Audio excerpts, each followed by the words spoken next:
سلام، من دنیم، مسئول هماهنگی خدمات تو مرکز منطقه سانیتان در کالیفرنیا. امروز میخوام در مورد اصل 10 قانون نهایی HCBS صحبت کنم، یعنی دسترسی. این اصل میگه خونتون باید برای همه کسایی که اونجا زندگی میکنن راحت و مناسب باشه. بیایید به سانی اوکس برگردیم و ببینیم چطور یه مسابقه تلویزیونی، یه صبحانه سرد و گروه ساخت و ساز 24 ساعته به لورنزو کمک کردن تا راحت تر باشه. اوکی، اتوبوس 30 دقیقه دیگه میره. باورم نمیشه صندلی ردیف اول گرفتیم برای برنامه چرخه خطر. ببخشید. هی دکس، تو با جکپات چی کار میکنی؟ اکشن فیگور لنترمن سامورایی رو میخرم. ارزشش $400. اوه صبح بخیر. کسی قهوه دم کرده؟ زود باشید بچه‌ها، بیایید سر صبحونه یه استراتژی بسازیم. هی صبر کنین، منم میام. گرفتمش. خب بیاد شروع کنیم. بجم لورنزو، الانه که اتوبوس بیاد. چی؟ لورنزو آرومتر، خفه میشی یا؟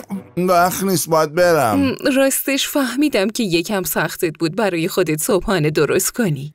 چیز خاصی نیست، بهش فکر نمی کنم. باشه، اگه میخواستی بهش فکر کنی نظرت چی بود؟ خب حالا که پرسیدی، ایده های آشپزخونه. پس بهش فکر نمی کنی ها؟ راستش گاهی وقت ذهنمو درگیر میکنه. میدونستم. میتونم نگهش دارم؟ آره حتما. زود باشین بچه ها، اتوبوس رسید. سلام دنی، نووا هستم. باورم نمیشه بهمون نسخه خونگیشو دادن. چرخه خطر. میشه بازش کنیم؟ اول اینجا رو تمیز کنیم، شام درست کنیم، بعدش هم میتونیم بازی کنیم هم بخوریم. من بعدن این کارا رو میکنم. اول میرم سر وقت شام. همینه. بازیتون تموم شدش؟ چی؟ نه، هنوز شروع نکردیم. این قطعه ها رو نمیخوایم تا دور سوم، یعنی چرخه آتش. سلام، ضبط چطور بود؟ پت پلی بک از نزدیکم خوشتیپ بود؟ آره، ولی مثل باسکن رابینز نمیشه. خب لورنزو، نظرت در مورد نوسازی چی بود؟ نوسازی؟ انقدر عجله بازی رو داشتم که متوجه نشدم. خب پس دنبالم بیا.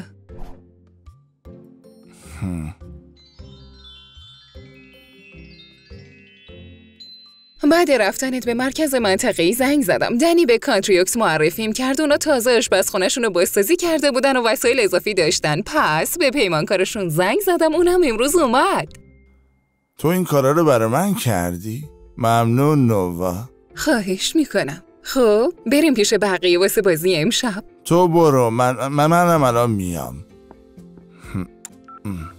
سلام جیگر. آره ضبط عالی بود، اما یه خبر بهتر. نووا آشپزخونه رو امروز بازسازی کرد. پیشخونه رو کوتاه‌تر کردن. اومدن به اینجا بهترین تصمیم عمرم بود. با اینکه سانی اوکس استاندارد بود، نوآ فهمید هنوز برای لورنزو مناسب نیست.